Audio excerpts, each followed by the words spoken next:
Hello and welcome. This is Kevin, also known as AWOL. And today we're doing another one of my patterns that I've come up with where I kind of made like an elongated arrowhead, but it's different from any of the arrowheads I've ever done in the past. And to explain this, you're going to kind of have to look at what is getting created to kind of understand it.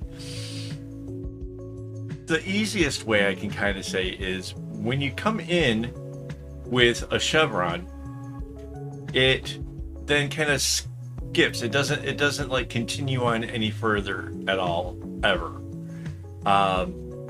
It then kind of bounces up a space and does a small diamond, which is just 4 dots in that small diamond, and then it skips to the next one up and does one single knot, and the next color comes around it, and when it comes in and does the chevron, the same thing happens again.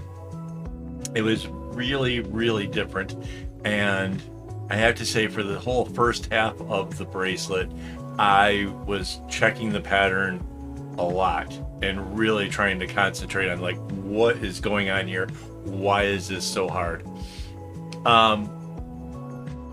And then I realized when we get past the halfway point, so I put a big diamond right in the middle of it, so that way it was really easy to kind of turn it around and keep it nice and even, make a good looking bracelet. So after I did the diamond and started going the other direction, I realized that direction I could see where the chevron had come together. I could then see where that larger diamond happened. It all made so much more sense. So when the chevrons are going in a downwards direction, so much easier. And it's kind of like walking backwards. Yeah, we can do it.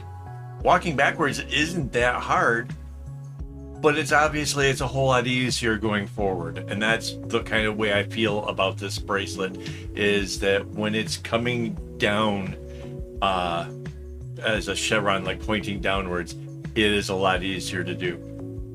That said, the other thing that kind of really throws it off is most of the arrowhead patterns that I'm accustomed to are a set number, like goes 5 out and then 3 in, 5 out, 3 in, and just repeats like that. And so it's really easy to count like where you're at and know what you're doing. This one, because it changes up and the diamonds are different, there's a point where it comes out only 1, and then the next time it might come out 3, and there's like this inconsistency that is consistent.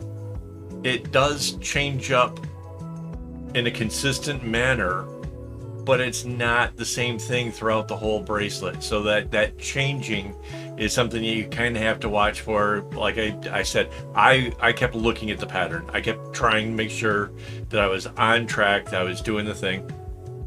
It took me over 2 hours to make the bracelet, about 2 hours and 10 minutes. And if you've been following along with these bracelets, you know that they normally only take about 2 hours for one of this size.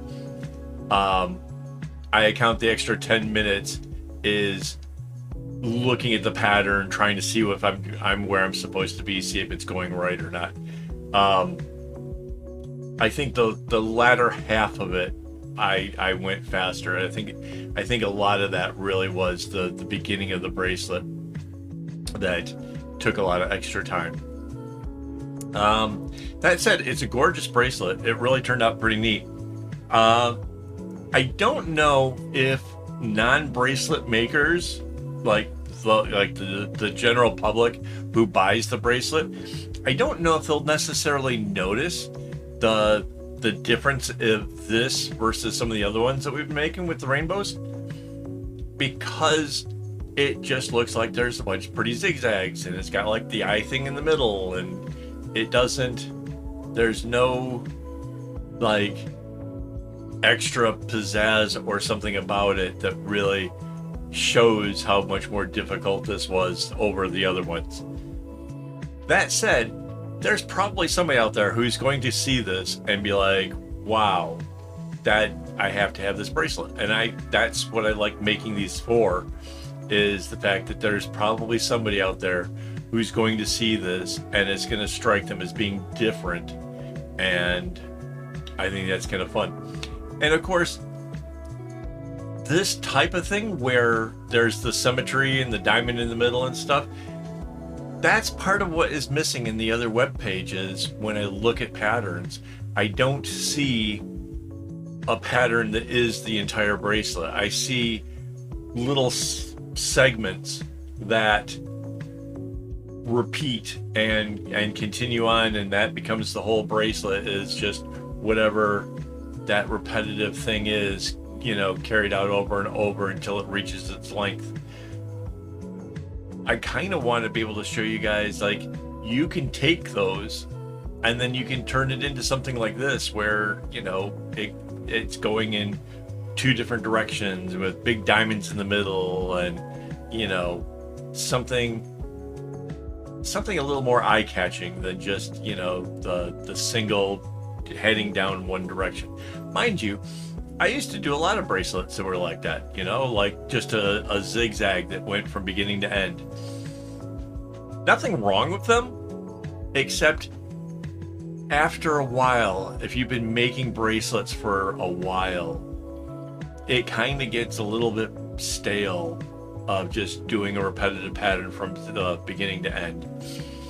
And when you're looking for that something extra, that something different, these videos that I have made are here for you, so that way you can like take it and then go a whole new direction and have a whole lot more fun and keep your love of making bracelets going. And that's my real big goal, is to enable you guys to try new things, to make cool new patterns that nobody's ever seen before, and completely make something your own. And yeah, it can be because you changed the colors.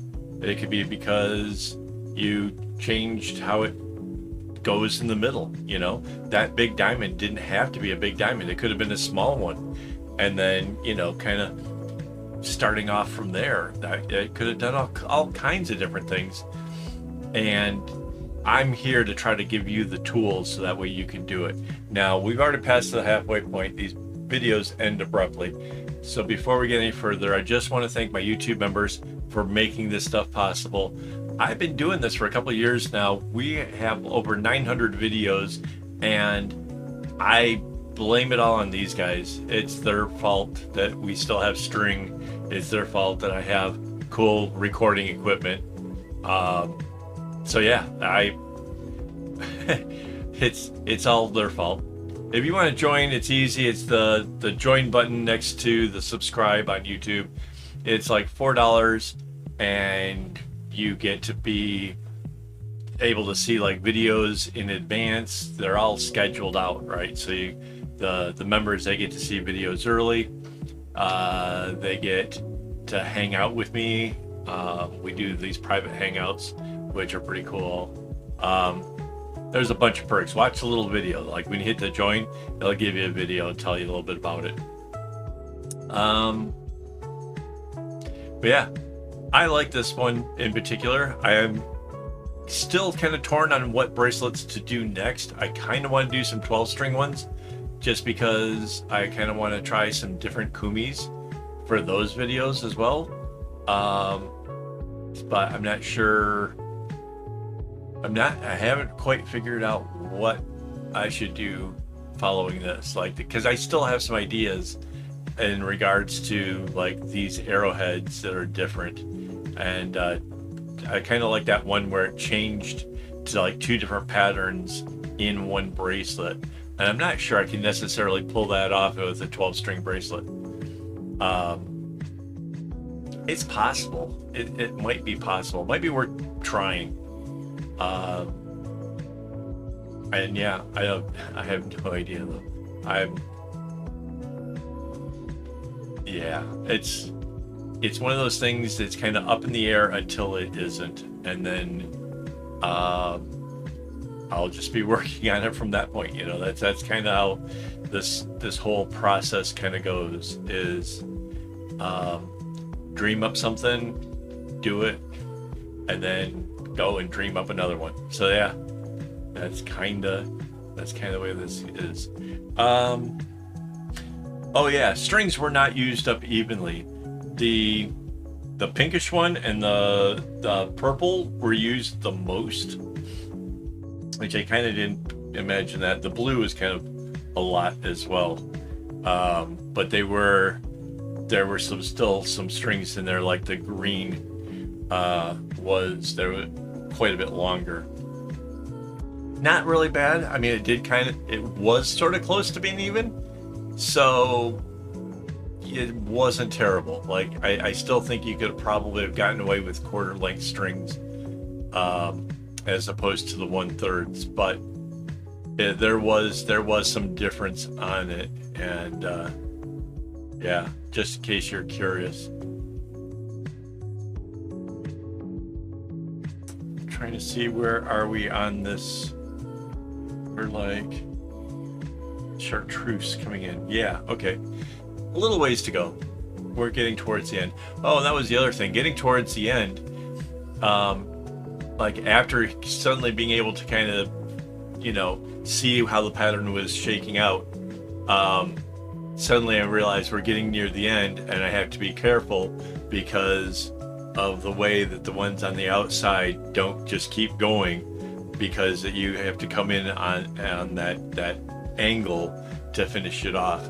So it would have been really easy to have kind of gone too long if I weren't paying attention. And of course, being paranoid and afraid that I was going to get it wrong, I paid really close attention, and we had no problems there. But yeah, that's just because I got really intense, like almost every knot looking like, is that it? Is that it? Yeah. Until it finished up. So yeah, it's getting really close to the end now.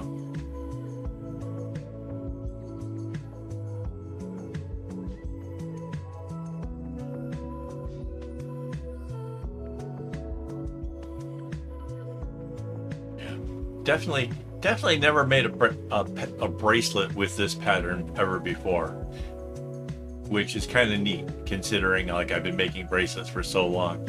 You would think that I would have tried them all, but this is new. And it was really fun. It really was. And I hope you guys enjoy it. If you have questions, comments, leave it here in the comment section. Or if you have to show a picture with it, then you could probably use Discord instead. I really appreciate you having watched this far. That's awesome. So thank you. If you haven't already, hit that like button. And as always, don't get your strings in a bunch.